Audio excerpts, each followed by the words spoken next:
Changes happen all the time. Anytime we say yes to something, or maybe we say no to something, there are changes that happens around us all the time. So we're going to talk this week about making changes.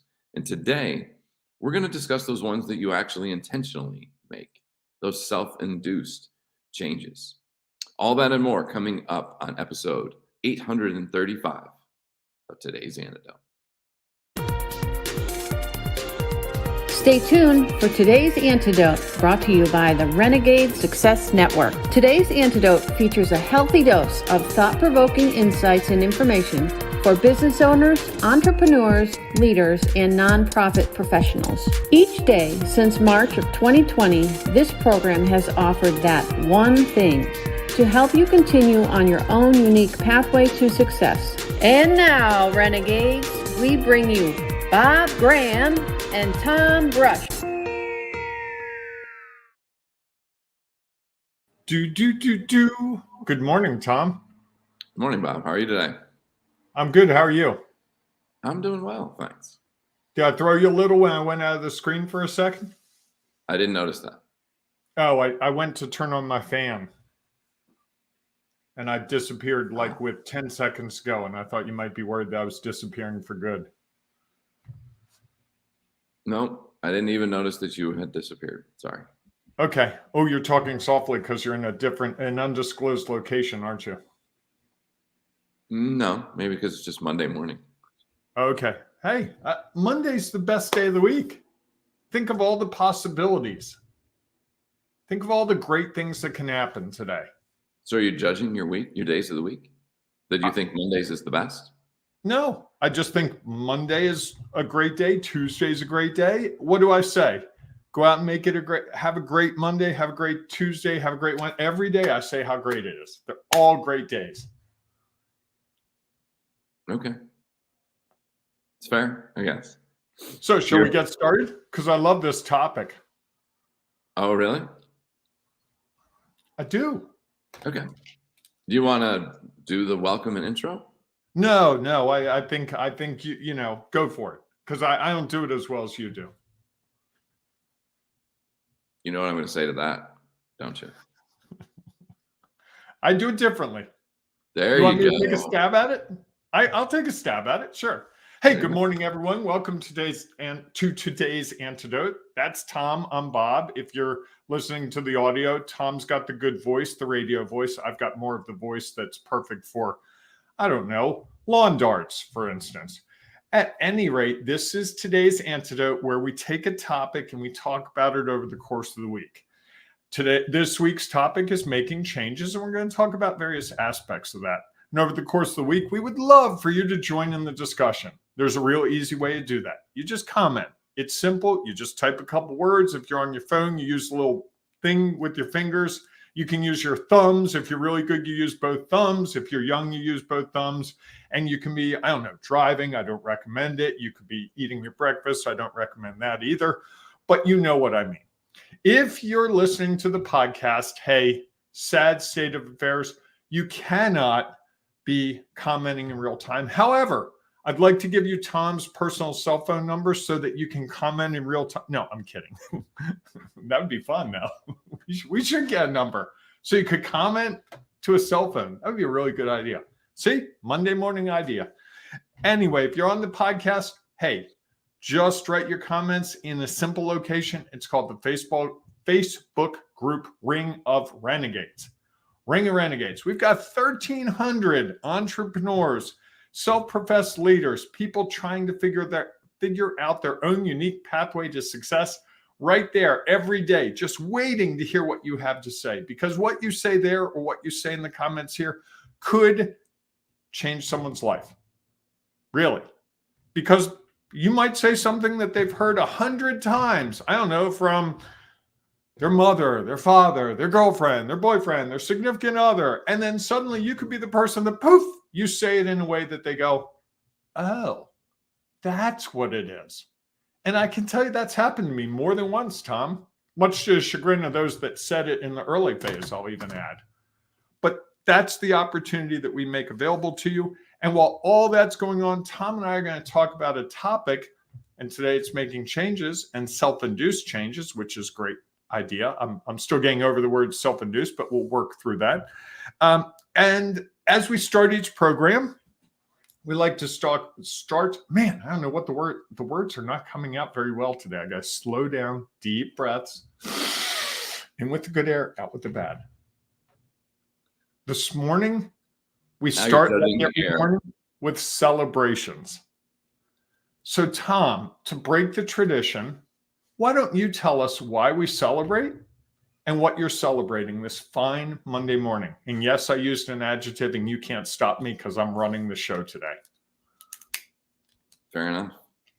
Well, one of the reasons we do celebrations is so often, typically, we spend a lot of time beating ourselves up, thinking about all the things we could have, should have, would have done differently, and rather than taking actions and then learning from those actions. And so we try to get people to celebrate the actions that you're taking, because you can't always control the results. You can control most of the actions, and then just learn from it and figure out what's going on.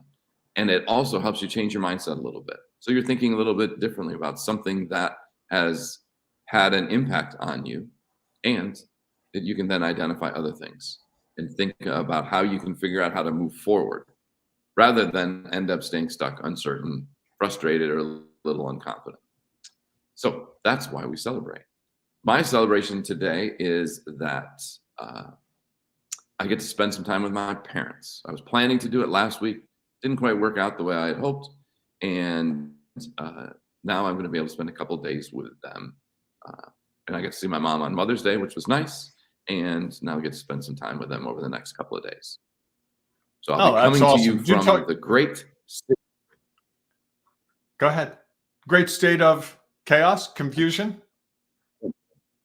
It's the great state of New York in the great town of Scioto. Scioto, that's got a C in there for some unknown reason. Isn't it SCIO? It is. It's a weird word. It's not a word, it's a name. Is it Indian? Rumor so many has of the names up there are Indian in origin. Rumor has it, and I don't know if this is true, is that the railroad went through here, and it was section 10 of the railroad. And so it became shortened to SCIO. Now, that's probably just someone. That's a good one. Maybe Mike Kittner, who is also from when I write my novel, that's getting in there. That's classic. That's perfect. Well, there are a few people from here who do listen to the show. One actually pretty occasionally, and that person may have a different knowledge. Okay, well, please, in the comments, I'd love to hear more about that. Fascinating. Yes. So, Tom, I'm going to celebrate. I love your celebration. Mine's a little similar. I got the privilege yesterday of being around a different family and a different mother. As you know, I've been seeing someone, and I got to be around her and her family. And it's interesting when you try a different Mother's Day tradition, you come to embrace the things about your Mother's Day that you just took as normal because they're different. And so I was surrounded we went to a baseball game. It was my girlfriend and her 3 sons. And it was guys carrying on, and their mother was a part of it. And it was so interesting because my mother's great. My mother will banter, but it's a different kind of banter when it's all guys.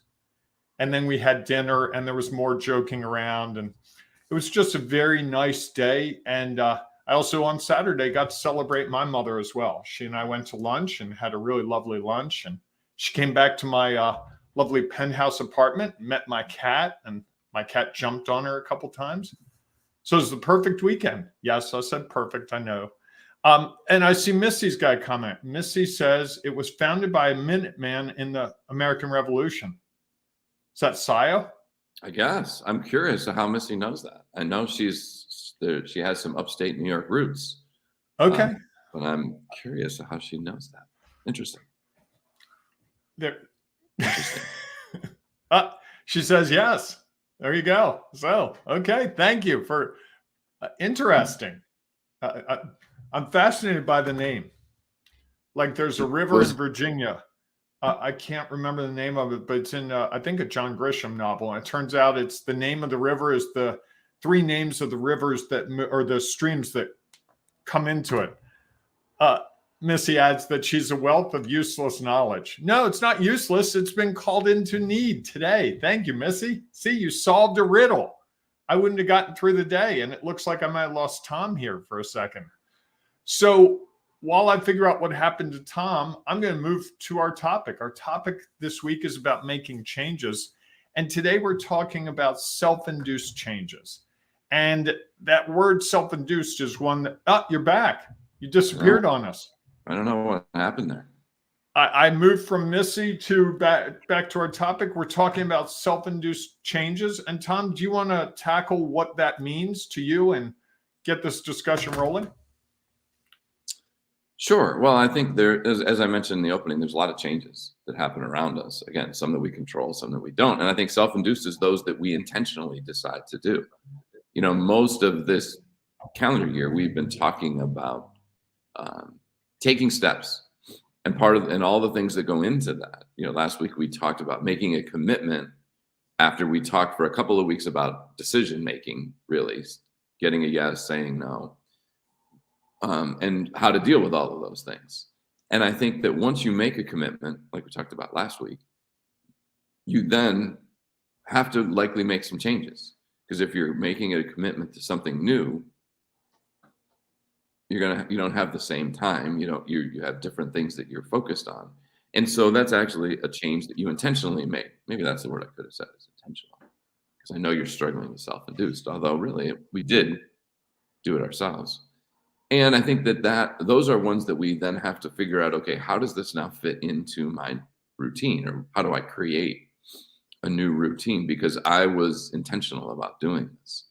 And if I'm committed to it, I really have to think about how does that change the priorities that I have, and stay committed to this change or this thing that I said yes to.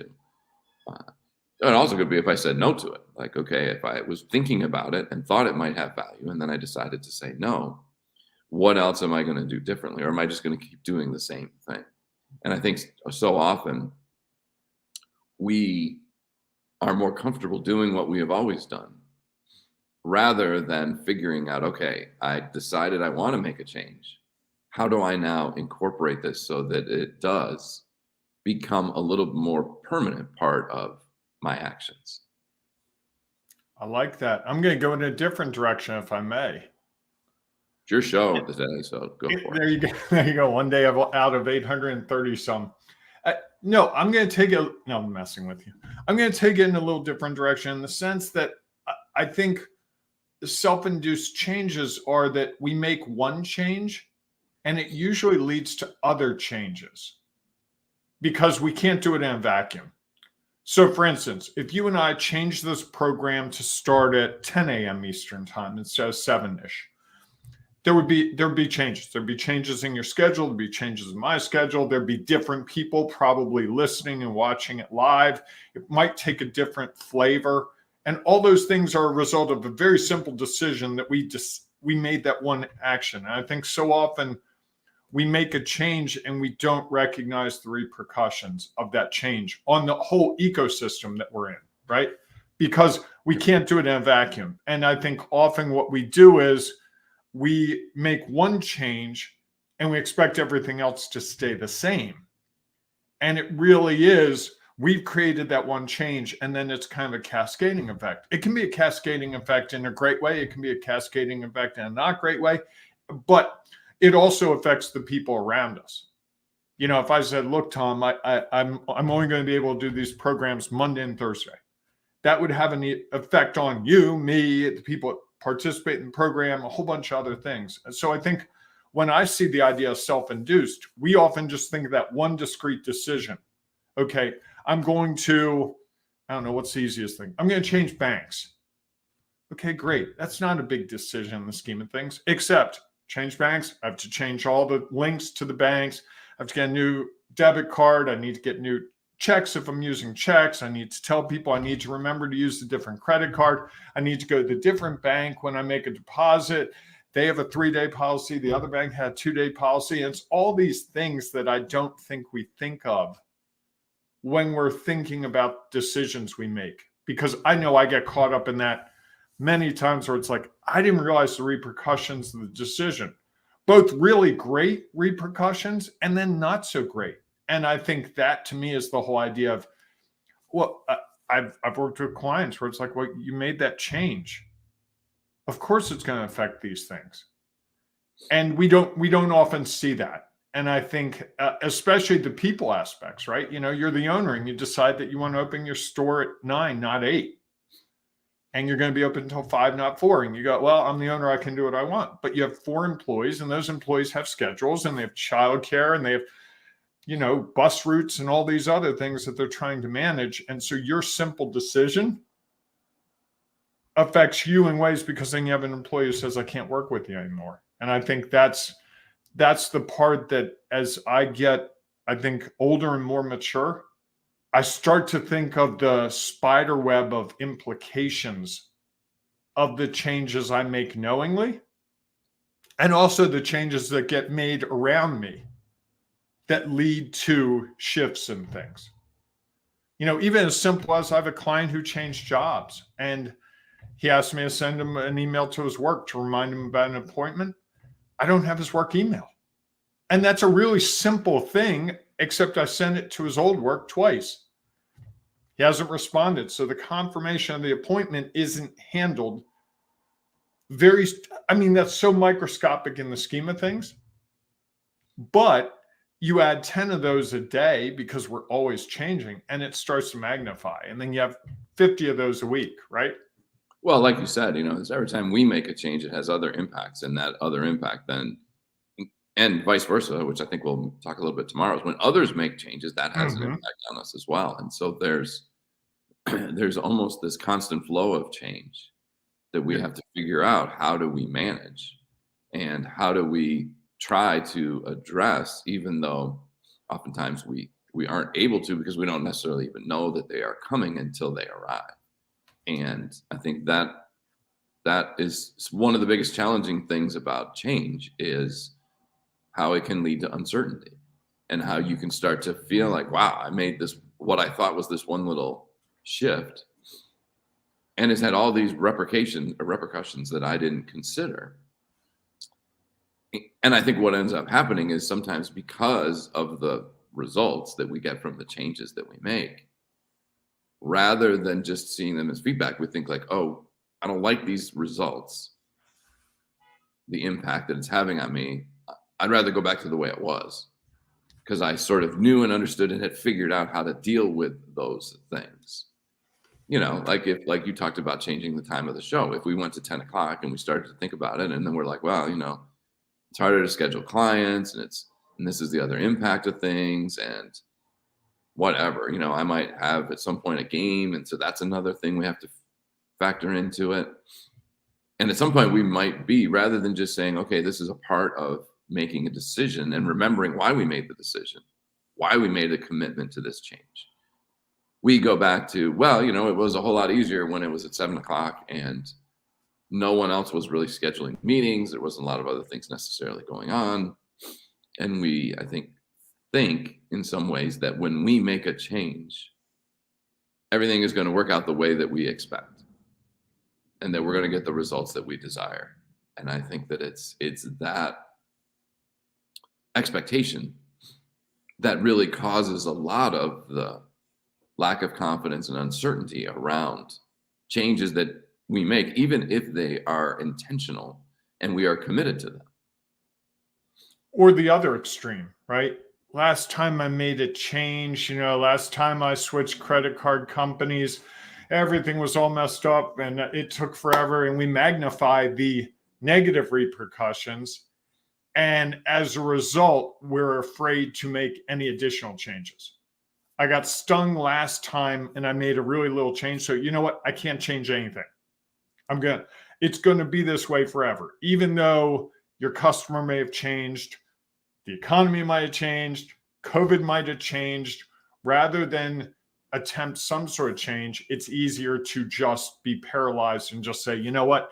this is the way the world's going to be. And we see what has happened with many companies that way. Well, I don't know, one of the better examples, Blockbuster. Blockbuster and Netflix did the same thing until Netflix said, hey, there's this world of video streaming. Blockbuster said, no, we're going to stay the way we are. And there's one Blockbuster left. Yeah. Well, it's interesting to me. It's kind of like the whole new Coke thing. I wonder, so those of you who don't remember, 70s? Is that when that happened? 80s? Early 80s. I'm going to look it up while you're talking. Early 80s, Coca-Cola decided that they were going to change the formula and do something different. And branded, I think, as like New Coke. And then I don't think it was on the shelves for a month. And there was such feedback that they just abandoned it. Now, what's interesting is I wonder, because I'm sure they clearly had thought this out. They made a commitment to doing this, that I wonder what would have happened had they stayed with it.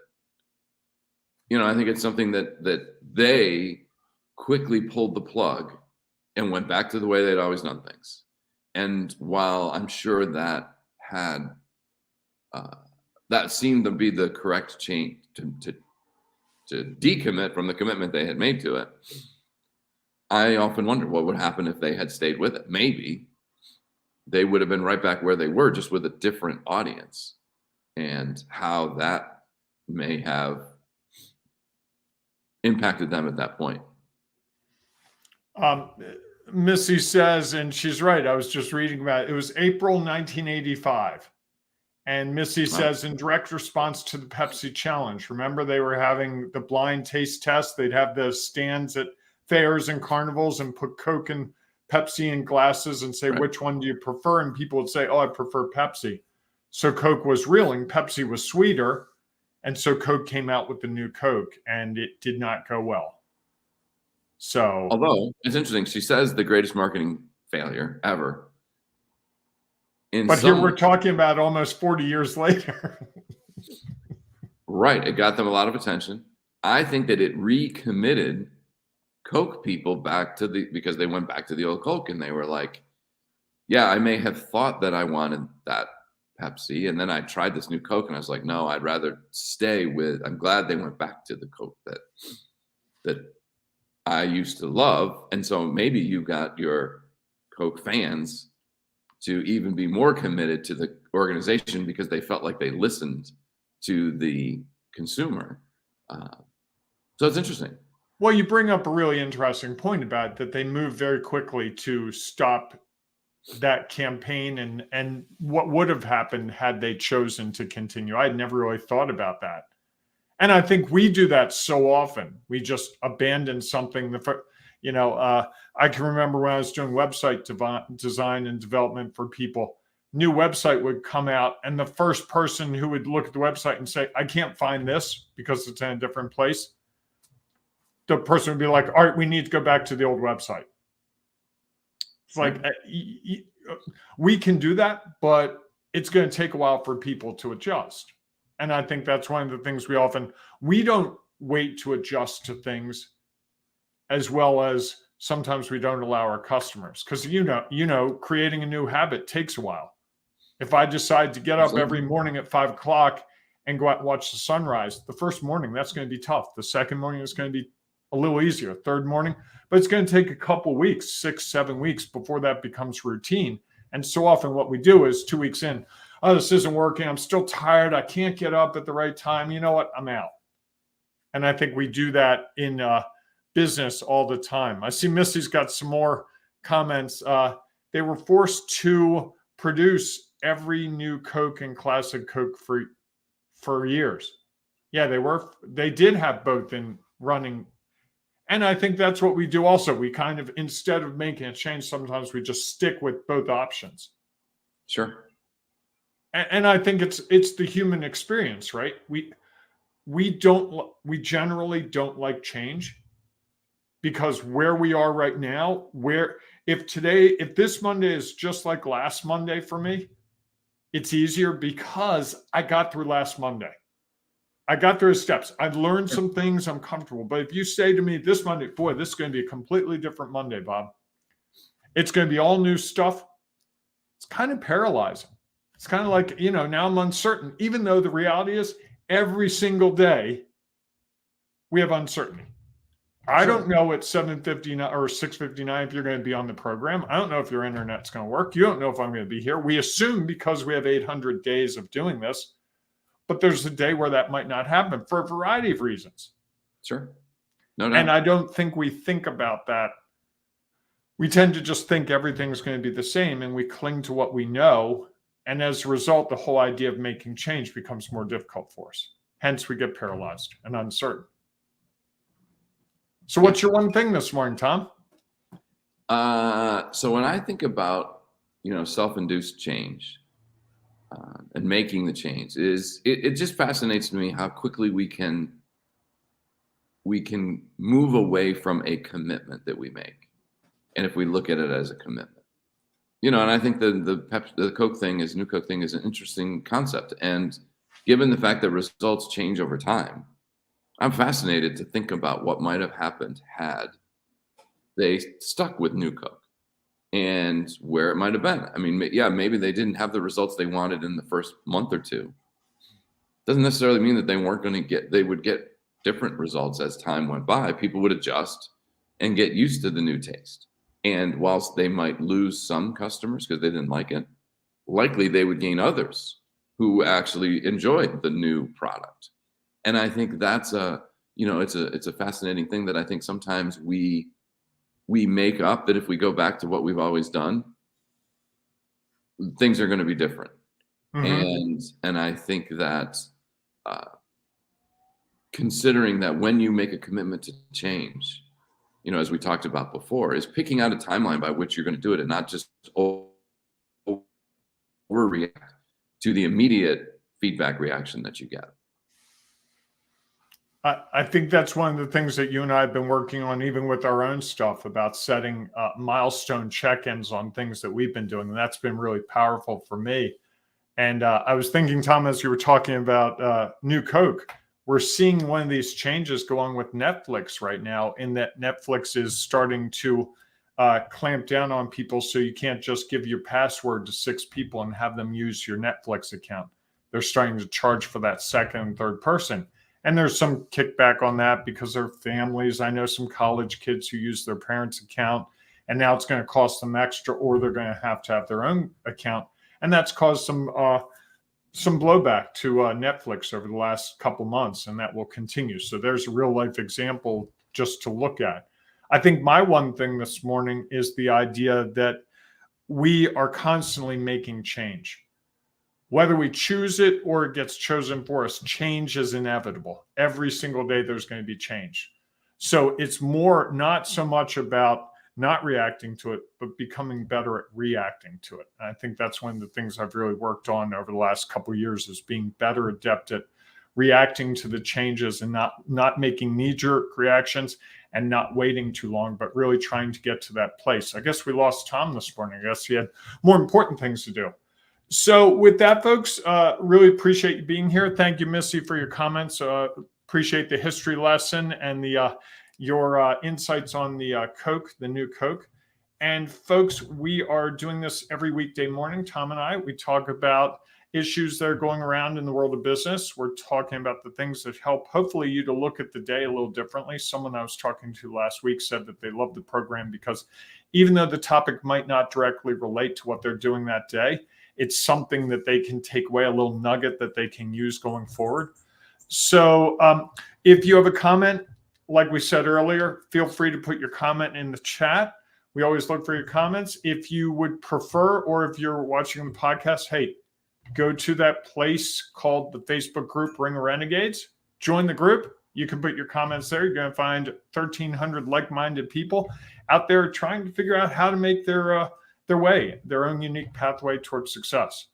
So with that, we will be back tomorrow morning, 7 a.m.-ish for the next episode. I'm hoping we can get Tom's technology worked out. That's my wish list. My first thing was to get my lighting worked out. I think I got that squared away.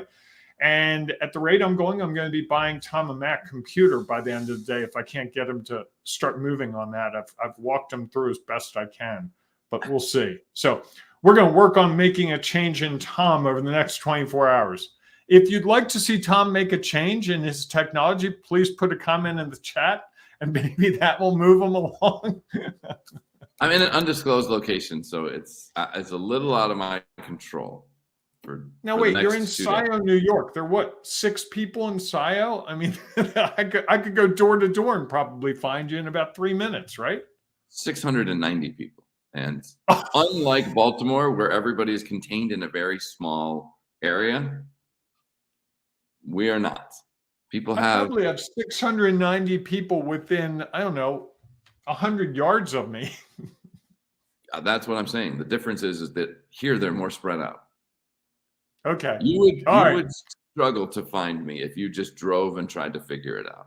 Now, what you could do easily is ask, and you probably wouldn't have to ask 15 people. Talk to Floyd in the barbershop who's cutting Barney's hair. Something like that. And you could find somebody who knew where my parents lived. That wouldn't be that hard, I don't think. Okay. All right. Well, if I'm ever in the Scio, New York area, I will look them up. I can't imagine why that would happen, but hey, you never know.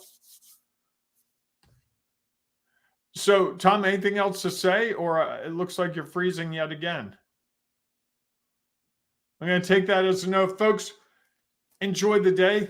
We will be back tomorrow around 7-ish. Until then, embrace the renegading you.